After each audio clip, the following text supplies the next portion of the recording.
ब्राह्मी विद्यापीठ की तरफ से मेरा नमस्कार स्वीकार करें। आज की वीडियो शुरू करने से पहले मैं आप लोगों से एक हम्बल रिक्वेस्ट करना चाहती हूँ। Please subscribe Brahmi Vidyapeeth, we need your support. बहुत ही इंटरेस्टिंग टॉपिक तो मैं नहीं कहूँगी क्योंकि ये एक सीरियस टॉपिक है और जिस दौर से इंडिया कनाडा का रिलेशन गुजर रहा है वो बहुत ही सीरियस इस टॉपिक को बनाता है। तो ये सीरियस कनाडा टॉपिक कह सकते हैं आप। आज हम इसे डीपली डिस्कस करेंगे और इसके रूट कॉज में जा कर के और प्रेजेंट सिचुएशन तक, हिस्टोरिकल बैकग्राउंड से लेकर के मॉडर्न बैकग्राउंड तक आज हम लोग इस वीडियो में डिटेल तरीके से डिस्कस करेंगे। देखिए, कनाडा भले ज्योग्राफिकली बहुत दूर रहा है भारत से, लेकिन एक बात मैं आप लोगों से ज़रूर कहना चाहूँगी कि जब हम हिस्ट्री को पढ़ते हैं तो हिस्ट्री चाहे ग्लोबलाइजेशन के पहले की रही हो या ग्लोबलाइजेशन के बाद की, मतलब आज की दुनिया की, ज्योग्राफी बहुत ज़्यादा मैटर नहीं करती थी कि दो देशों के बीच के रिलेशन कैसे हैं। कनाडा इंडिया से भले आज बहुत दूर हो, ठीक है, ये नॉर्थ अमेरिकन कंटिनेंट में है और हम एशिया में हैं, काफ़ी ज्योग्राफिकली डिफरेंस है, काफ़ी कल्चरल डिफरेंस है, लैंग्वेज डिफरेंस है, इथनिसिटी डिफरेंस है, बहुत सारे डिफरेंस है। लेकिन दो चीज़ें दोनों देशों में जो कॉमन है वो ये है कि दोनों देश डेमोक्रेसी को फॉलो करते हैं और दूसरी चीज़ साइंस और टेक्नोलॉजी में दोनों देश आगे बढ़ने की कोशिश करते रहते हैं और आपस में जो कॉपरेशन है कनाडा का इंडिया को सपोर्ट करना या इंडिया का कनाडा को सपोर्ट करना टेक्नोलॉजी के फील्ड में, वो इक्वली रहा है हिस्टोरिकली देखा जाए तो। मैं डिटेल में जब इसको स्टडी कर रही थी तो मैं पाई कि ये जो रिलेशंस हमारे सामने दिख रहा है वो एक डायनेस्टिक प्रॉब्लम है। जैसे कि आप जब हिस्ट्री पढ़ते होंगे तो आप लोग देखते होंगे कि कोई पर्टिकुलर राजा जब उस डायनेस्टी में है, ठीक है, और उस राजा का, उस डायनेस्टी के राजा का दूसरे डायनेस्टी के साथ रिलेशन तभी तक खराब है जब तक वो पर्टिकुलर राजा गद्दी पे है। जैसे ही वो राजा जाता है वो डायनेस्टी का रिलेशन उस दूसरे देश के साथ अच्छे होने लगते हैं। कुछ ऐसी ही सिचुएशन यहाँ कनाडा में मुझे नज़र आ रही है।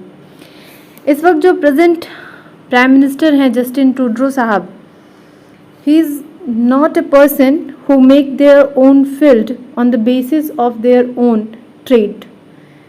His father is also the prime minister of the Canada in a time when all the trouble India faces during 1982, means that Operation Blue Star, Khalistani movement, all these things are going through in that time, and the same time his father, Justin Trudeau father, Pierre Trudeau, is the prime minister of that nation. So blindly we cannot say that relation खराब हो रहे हैं। कारण को साथ साथ में समझेंगे कि why it is so। India Canada का जो डिप्लोमेटिक रिलेशन है वो जैसे ही भारत आज़ाद होता है 1947 में, डिप्लोमेटिक रिलेशन 1948 में इस्टेब्लिश हो जाते हैं। ऑलराइट,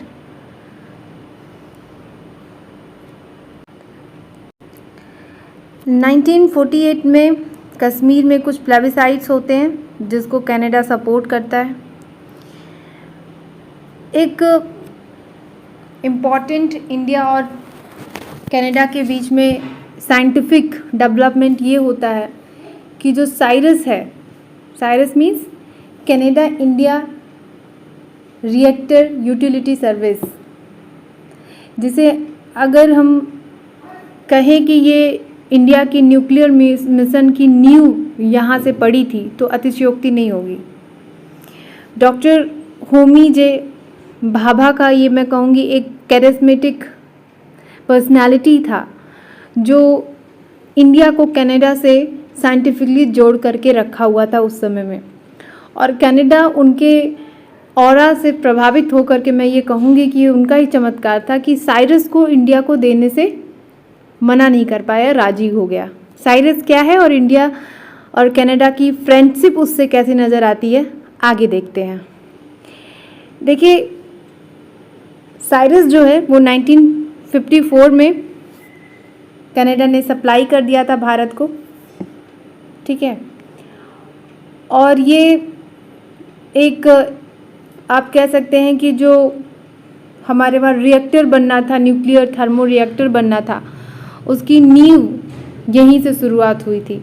उस वक्त होमी जे भाभा यहाँ पे रहा करते थे, इंडिया को के न्यूक्लियर मिशन को लीड कर रहे थे और उनका बहुत ही क्लोज कांटेक्ट ट्रॉम्बे में इसको इस्टेब्लिश करने को लेकर के था। तो 1954 में साइरस को सप्लाई किया गया कनाडा के द्वारा इंडिया को, और जिसकी शुरुआत जो है साइरस को क्रिटिकलिटी मतलब उसको ऑपरेट करने का काम 1960 से स्टार्ट हो गया था।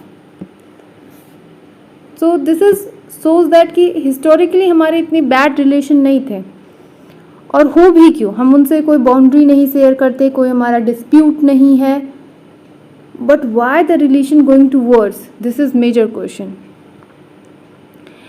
प्रॉब्लम जो है वो 1982 में, जैसा मैंने आपसे कहा कि 1982 में वहाँ के जो प्राइम मिनिस्टर थे वो थे Pierre Trudeau, father of Justin Trudeau.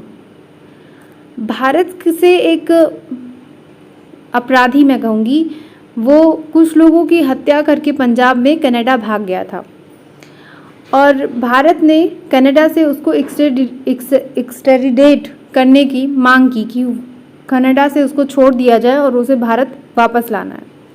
लेकिन पियरे ट्रूडो इस बात को मानने से इनकार कर दिया। उन्होंने बोला कि कनाडा जो है वो एक डेमोक्रेसी है और डेमोक्रेसी में हर किसी की राइट को सुरक्षित रखा जाता है, हम इंडिया की इस मांग को पूरा नहीं करेंगे। 1984 में ऑपरेशन ब्लू स्टार होता है, जैसा कि आप सभी को पता है, अमृतसर में, और उसमें बहुत सारे सिख पॉपुलेशन, अदर पॉपुलेशन की जानबूझ करके नहीं लेकिन एक हत्या, एक किलिंग वहाँ होती है, जिसके बाद कनाडा इस बात को लेकर के बड़े बड़े मंचों पे सिख पॉपुलेशन को, जिन्हें हम कह सकते हैं सभी सिख पॉपुलेशन नहीं, जो खालिस्तानी मूवमेंट को आगे बढ़ा रहे थे, उन्हें सपोर्ट करने का काम करता है। तो ये चीज़ भारत को बहुत भड़काऊ लगता है, और भारत के इंटरनल मैटर में इंटरफेयर करना कनाडा को, इंडिया को बिल्कुल भी अच्छा नहीं लगता है। आज के समय में जो न्यूज़ आ रहा है जिसमें कहा जा रहा है कि हम इंडियन एम्बेसी को थ्रेट पहुंचा सकते हैं, अटैक कर सकते हैं, जिसे सुनने के बाद इस वक्त हमारे जो फॉरेन मिनिस्टर हैं उन्होंने भी कहा है कि यदि आप हमारी एम्बेसी को थ्रेट पहुंचा सकते हैं, your embassy in also in India, we can do the same what you do with us. So उन्होंने न्यूटन का थर्ड लॉ कनाडा को याद दिलाया कि every action have an equal reaction. तो आप जैसा एक्शन करेंगे हम उसका वैसा ही इक्वल और अपोजिट रिएक्शन देंगे आपको। तो हम इसे बहुत ही डिप्लोमेटिकली हैंडल कर रहे हैं, जो भी डिप्लोमेटिकली तरीके से हो सकता है उसे करने की कोशिश कर रहे हैं, पर ये बात बिल्कुल भी समझ में नहीं आती है कि उन्हें खालिस्तान को सपोर्ट करके इंडिया को इंटरनली ब्रेक करने में क्या मिलेगा, क्योंकि हम अगर हमारी बाउंड्री हमसे अलग होती है या ऐसा कुछ होता है, कनाडा तो उतनी दूर है, उससे उसका क्या इंटरेस्ट फुलफिल होगा। अगर आप देखेंगे तो very small interest they can fulfil by this vote, that is vote.